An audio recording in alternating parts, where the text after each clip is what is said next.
yard. Just wanted to go over a few things, mainly just one today, of the 4 things that I think are of the utmost importance in a grid down situation. Number 1, listed by order of importance to me. Number 1 is water. Number 2, food. 3, be shelter. And 4, security. First and foremost, number 1 by far to me is water. You can last a couple weeks without food. What, a few days without water? 3-4 days without water. You need it. What are you going to do? How much do you have? What do you have? 24 pack, 2 cases of water at home. Your faucet doesn't work, you go to turn it on, doesn't work. How are you going to sustain? How are you going to provide for your family? Okay, some people have a well. Without electricity, that's not going to work unless you have a hand pump, which I think would be the best alternative. Or you need to know where the closest lake, stream, pond, some sort of water supply. How are you going to get there? How are you going to get back? How are you going to bring that water back? What do you have in your supplies to bring the water back to your family? What I did today was I installed a rain barrel system.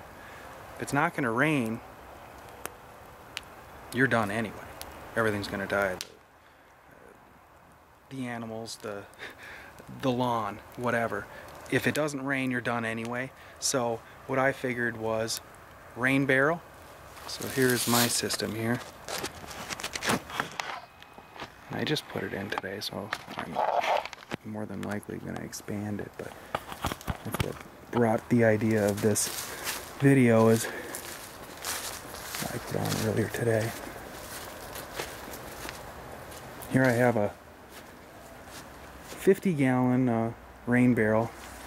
Kind of a clay looking thing so it doesn't stick out like those ugly blue barrels. I have about 7 between the 2 roofs. That one goes down here and that over. Maybe 700 or 800 square feet of rain catching roof.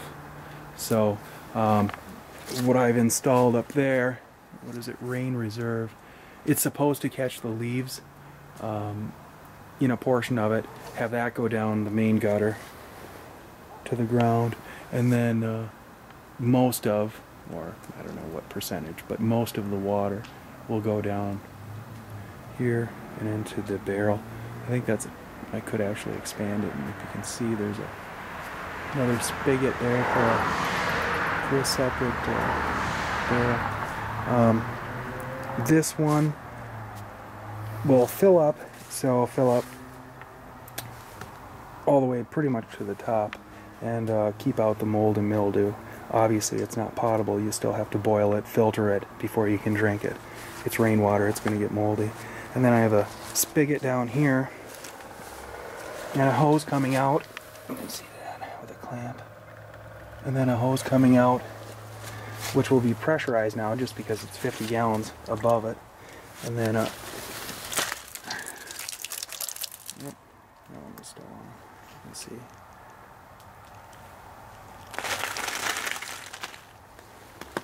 There to save it. You can hook up a hose right up to it. Attach the spigot that you can hook up the hose to. Water your lawn, feed your family. So I think for me, this is the best scenario just because now I don't have to go anywhere. It's behind a fence. The neighbors aren't going to see it. So this comes on this side of the fence. So in order to give us some sort of water when the faucet doesn't work is necessary for us to continue. And there you have it. It took me maybe half hour to set it up. Not very complicated. And seems to work fine. Hasn't rained yet. That was from a hose. I filled it up. I shot it up there and checked out the pressure and checked out how it worked. But we'll see how it works once the rain comes. But that's my first thought as far as in a grid down situation. What's the first thing you need? You need water. You can't survive very long without water. You can survive a week or two without food. Shelter, you can survive a while in a tent, some sort of not permanent shelter. Security, well, you need something to protect. You need to be alive to protect it. So that's my first on the list, and I'm more than likely going to make this a 4-part series, 3 or 4-part series, in order to go through all the 4 items that I think in a grid down situation, what are the most important things to sustain. So that's it, guys. Thanks.